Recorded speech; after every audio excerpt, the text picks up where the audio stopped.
We don't feed extras. You should have eaten before you came. My sister Bethany said it while sliding a glass of water across the table to my 7-year-old son Oliver, who was staring with hungry eyes at the lobster platters being set in front of his cousins. 3 lobster tails with drawn butter, roasted potatoes, the works. For her children. For my son. Tap water in a plastic cup. Because apparently feeding your nephew was too much to ask. Behind me, my mother nodded in agreement, adding her own poison. You should know your place, dear. I wanted to scream. I wanted to flip the table. Instead I smiled, said noted, and watched the clock, because in exactly 15 minutes, the chef I'd hired was going to arrive, and everything my family thought they knew about me was about to change. But before I tell you what happened when that chef walked through the door, let me ask you something. Where are you watching from right now? And when you hear how my family reacted to the truth, tell me honestly, have you ever kept a secret just to see how people would treat you without it? My name is Selena. I'm 34 years old and I've spent my entire life being the family disappointment because I refused to follow the path my mother chose for me. Let me explain how the Callahan family works. My mother, Lorraine, grew up believing a woman's value came from the man she married. She married my father, a moderately successful accountant, and spent 30 years molding her daughters to do the same. My older sister, Bethany, followed the script perfectly. She married Vincent, a corporate lawyer from old money, and moved into a house in the Hamptons that my mother treats like a personal achievement. I chose differently. I married Marcus when I was 23. He was a chef, passionate, brilliant, and dreaming of opening his own restaurant. He didn't come from money or connections. No trust fund. No pedigree. What he did have was talent, drive, and a love for me that never wavered. My mother never forgave me for it. You could have had anyone, she told me at my wedding, not even bothering to smile for the photos. And you chose a line cook. Marcus wasn't a line cook. He was a sous chef at one of the best restaurants in Manhattan, moving up purely through skill. But my mother saw only what she wanted to see. A man without a pedigree. A son-in-law she couldn't brag about at her country club lunches. For 11 years my family treated us like the poor relations. Holiday dinners at Bethany's mansion, where we were seated at the far end of the table. Birthday parties where Oliver's gifts were clearly cheaper than what Bethany's kids received. Constant comments about our apartment, our car, our life choices.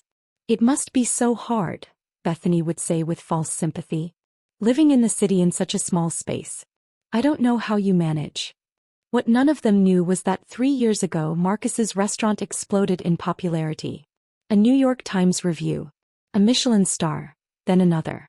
Celebrity clients. Cookbook deals. A streaming series that became a cultural phenomenon. Marcus went from line cook to culinary celebrity, and we went from struggling to wealthier than my family could ever imagine. But we didn't tell them. At first it was because we were busy. Then, it became intentional. I wanted to see how my family would treat me when they thought I had nothing. I wanted to know if their love was conditional on status. Spoiler, it was. This particular dinner was at Bethany's beach house in Montauk. A casual family gathering, she'd said, though nothing about Bethany was ever casual. She'd hired caterers, rented a private dining room at a nearby restaurant, and invited 20 of her closest friends to show off her perfect life. She didn't invite Oliver to eat. I only found out when we arrived and the hostess counted heads. We have seating for 23, she said, confused. Your reservation is for 22. Bethany waved a dismissive hand. My sister's son can wait in the lounge. We don't have room for extras. Extras. He called my child an extra. I should have left right then. I know that now. But Oliver was so excited to see his cousins, and I wanted him to have a normal family experience. So I asked if we could add a chair, just one more. Fine, Bethany sighed like I'd asked for a kidney. But we're not paying for his meal. Order for yourselves if you want. The restaurant was expensive. Lobster platters were $90 each. I could have easily afforded it, but something inside me whispered. Let's see how far they go. Pretty far as it turned out. When the food arrived, Bethany's children, Ashton and Presley, received full lobster. Continue the rest whenever you're ready. I can rewrite the remainder too. When the dinners arrived, with all the trimmings, Oliver sat in front of an empty place setting looking confused. He tugged my sleeve and whispered, Mommy, do I not get food? Before I could answer, Bethany slid a glass of water across the table to him. "We don't feed extras," she said loudly enough for every guest to hear. "You should have eaten before you came." My mother, seated beside her, nodded approvingly. "You should know your place, dear. Not everyone can afford to dine like this."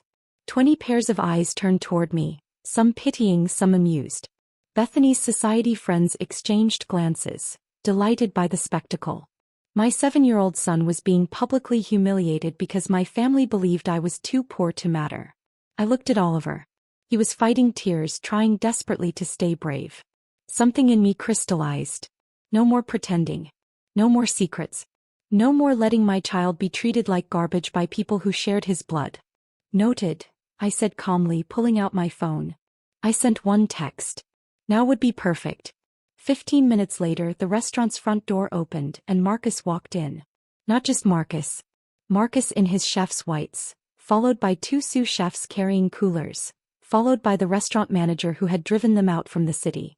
The restaurant's executive chef peeked from the kitchen, saw him, and his face lit up like a child meeting Santa Claus. "Chef Reyes," he gasped, practically running across the dining room. "I had no idea you were coming. This is an honor. We serve your techniques here.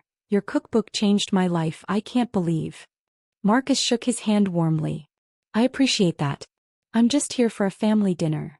Then he looked at our table and smiled at Oliver. "My son called me and said he was hungry." Oliver hadn't called anyone. I had. But the effect was perfect. The room went dead silent. Bethany's mouth hung open. My mother gripped her napkin like it was a life preserver. Her society friends frantically pulled out their phones, and I watched their expressions morph from confusion, to shock, to something that looked a lot like fear. "Wait," one of them whispered loudly. "That's Marcus Reyes." Another gasped. The Marcus Reyes. 2 Michelin stars. The cookbook that sold 3 million copies. The streaming show. "That's my dad," Oliver said proudly, tears forgotten. Marcus walked over, kissed my cheek, then looked at the empty plate in front of Oliver, and the lobster platters in front of his cousins. "What's going on here?" His voice was quiet, but steel lay beneath every syllable. "Apparently," I said, "we don't feed extras. And I should know my place." Marcus's jaw tightened. He turned to the restaurant's chef, who was still hovering nearby, starstruck. "Can I borrow your kitchen for an hour? I'd like to cook dinner for my son." Then he glanced around the table. "And anyone else who's actually family. Anything you want, chef. Anything at all."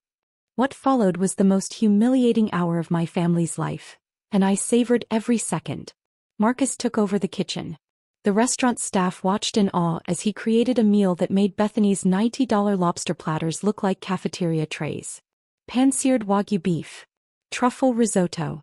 A chocolate soufflé the executive chef later said was the best dessert he had ever tasted. Marcus served Oliver first. A beautifully plated dish, presented with the same care he gave his most important clients. My son ate like a king while his cousins watched, wide-eyed and jealous. "Would anyone else like to try?" Marcus asked pleasantly. "Or is this just for extras?" Bethany's friends practically climbed over each other to get a taste from the famous Marcus Reyes. He served them graciously, chatting about ingredients and technique, every bit the charming celebrity chef the world adored. But he didn't serve Bethany, or my mother, or Vincent, who had been smugly silent all evening. When Bethany finally worked up the nerve to ask for a plate, Marcus smiled coolly. "I'm sorry. We don't feed extras." The look on her face was worth every second of the 11 years she had treated us like garbage. When the meal was over, Marcus stood and addressed the table. "I want everyone here to understand something. My wife and I have been successful for years. We've been wealthy for years. We didn't tell this family because we wanted to see how they'd treat us when they thought we had nothing." He looked at my mother. Then at Bethany. "Tao we know." "Marcus, I didn't mean," Bethany began. "You called my son an extra. You let him sit with an empty plate while your children ate lobster. You humiliated him in front of strangers because you believed his parents were beneath you." His voice was calm. Every word landed like a hammer. "There's no explaining that away. No excuse that matters." My mother tried next. "Selena, sweetheart, you know I love you. I was just—" "You told me to know my place," I interrupted. "In front of your grandchild. In front of strangers. You spent 11 years treating me like a failure because my husband didn't come with a trust fund. I took Oliver's hand. My place is wherever I choose to be. And it's nowhere near either of you. We walked out, leaving them surrounded by the empty plates of the best meal most of them would ever taste, served by a man they'd spent a decade dismissing. That was 6 months ago. The fallout was spectacular. Bethany's society friends couldn't stop talking. The story spread through their circles like wildfire, not as gossip about me but as gossip about her. The woman who refused to feed her nephew while his Michelin-starred father cooked in the next room. Her social standing has never recovered. My mother calls every week now. Tearful apologies that somehow always circle back to how unfair I'm being to her. I don't answer.